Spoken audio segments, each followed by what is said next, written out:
I spent 7 years loving a man who had a whole entire family waiting for him at home, a wife, a son, and not once did I know.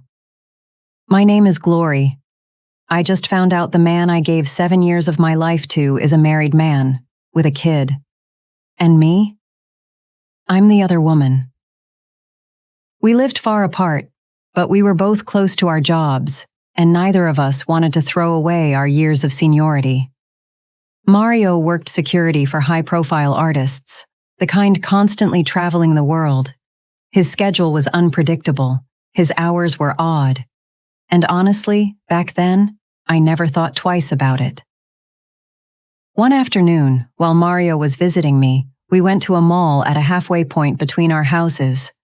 Out of nowhere, Mario bumped into a woman, mature, put together, and the two of them greeted each other with a familiarity that made my stomach shift. Right in that moment, Mario introduced me as a coworker, just like that. It caught me completely off guard and, honestly, left me stunned. The woman looked me up and down, slowly, exactly like a rancher sizing up cattle at an auction. After they said their goodbyes and we kept walking, I asked him why he introduced me as a coworker. He answered with this exaggerated look of surprise, like I had just said something crazy. "What do you mean I introduced you as a coworker?" He played it completely dumb. And that right there, that performance, told me everything I needed to know. Something was hiding behind that little act, and I was going to find out what. I started paying attention, quietly, the kind of attention he'd never notice. I began calling him outside our usual hours, just to see. I put a GPS on his car. The locations made sense on the surface. His house, public places nearby.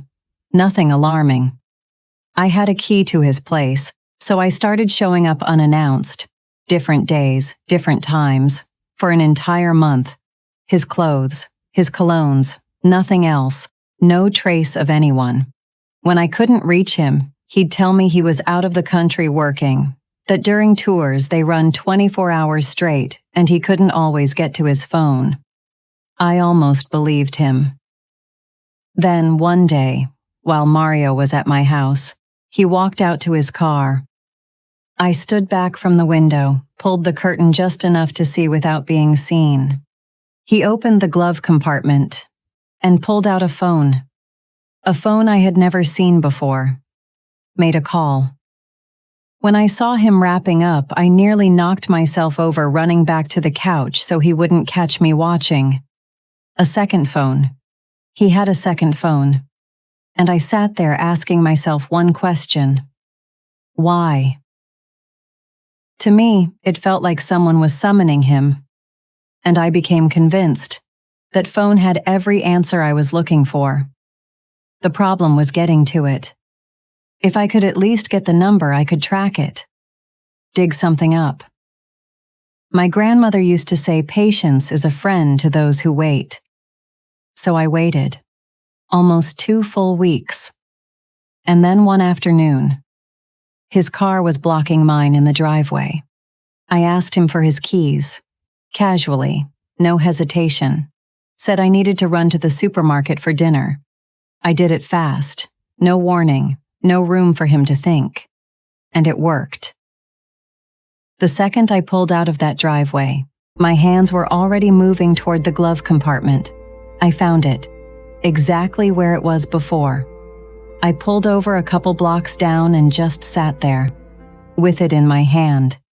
It was passcode locked, so I popped out the SIM card and slid it into my own phone. I photographed the contacts. Wow. Pause for a moment. This is calculated move.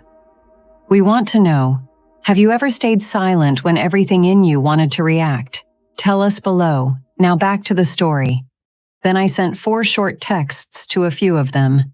Nothing suspicious. Just, "You there?" One came back. "Yes, honey. Remember to bring Ian's notebook. He has a social studies test this week. He needs to review the capitals of South America." Ian. A notebook. capitals of South America, a woman, a son, a father. A father who was sitting on my living room couch at that exact moment, watching TV. I put the SIM card back, drove to the supermarket, grabbed the first thing I saw, and walked back into that house like absolutely nothing had happened. Like my whole world hadn't just collapsed in a parking lot 2 blocks away. When it was time for him to leave, because supposedly he was traveling early the next morning and had to pack, we said our goodbyes. A week and a half, he said. He'd be back in a week and a half.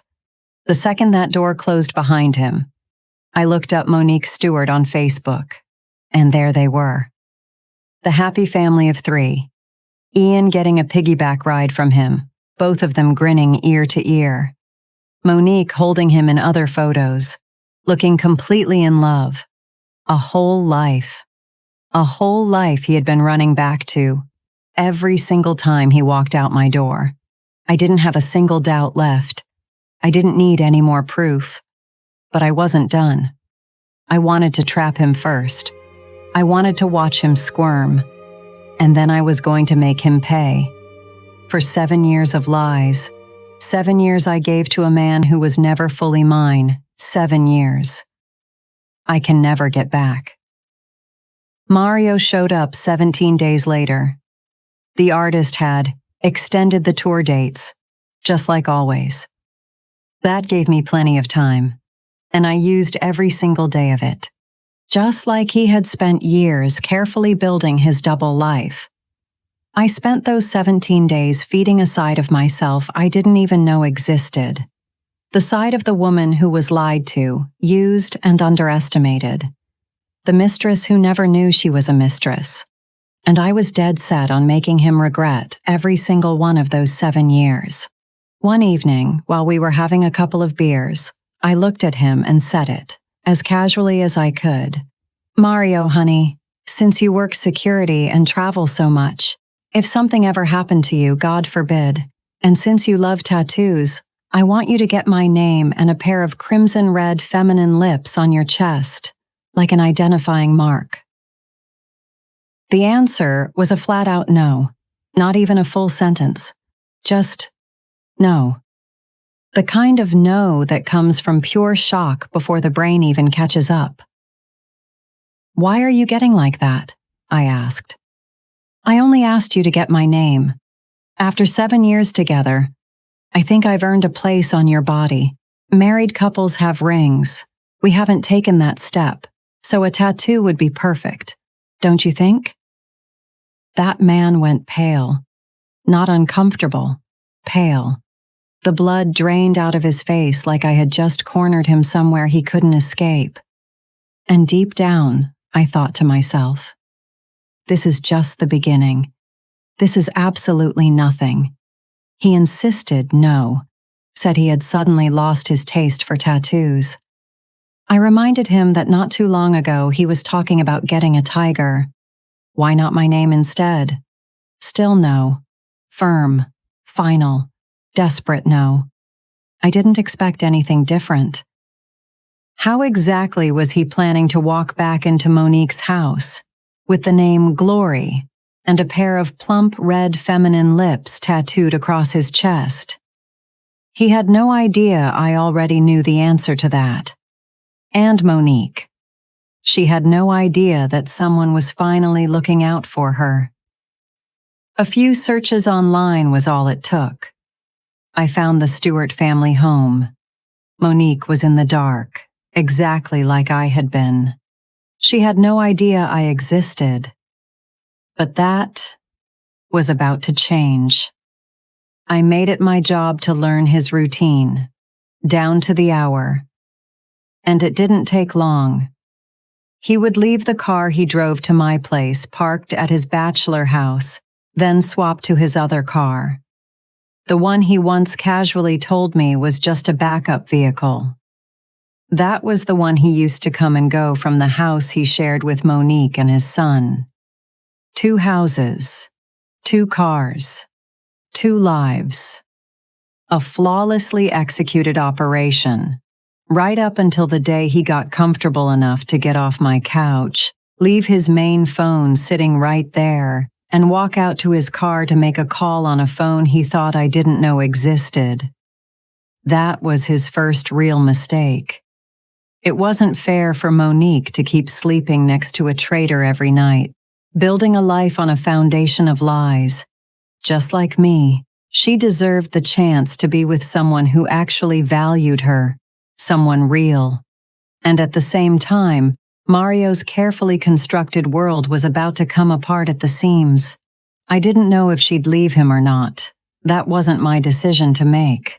But whatever she chose, she was going to choose it with her eyes fully open. If she stayed, she'd stay knowing that every single time that man walked out her door, no matter how much he cried, no matter how convincingly he begged, he would do it again. That's who he is. And the worst part? All it takes is a few fake tears to break down a woman who loves too honestly. I hired a courier, the kind that hand delivers directly to the door. No mailbox, no neighbor. The instructions were simple.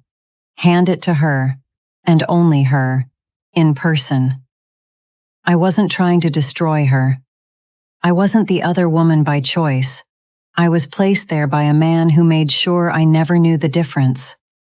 I found out the truth, and she had every right to know it too. I sent her everything, a full compilation, every date, every night he spent at my house, concrete proof of exactly where he was every single time he told her he was traveling for work, or coming home late because the artist extended the tour. Every lie he ever handed her. I handed back with a receipt. The very next morning, Mario called me, well outside his normal hours. His voice was different, tight. He had absolutely no idea I was the one behind that envelope, not even a shadow of a suspicion. He was desperate to see me that same morning, said he had something important to talk about. I let him finish. Then I told him, calm as still water, that I had just left on a trip overseas and that we could figure something out whenever I got back. He had the nerve to scold me, actually raised his voice, asking how I could just leave without telling him. 7 years of lies, and he wanted an explanation from me. I didn't give him one. I didn't give him anything. No argument, no confrontation, no tears. He didn't deserve any of it. A wave of nausea hit me so hard I almost couldn't breathe. Pure disgust. I waited for it to pass. And then I hung up. And then I turned off the phone. He wanted to talk. But I was already gone. And this time, I was the one who decided that. She didn't get angry, she got clear. And clarity, in the hands of a patient woman, is the sharpest weapon there is.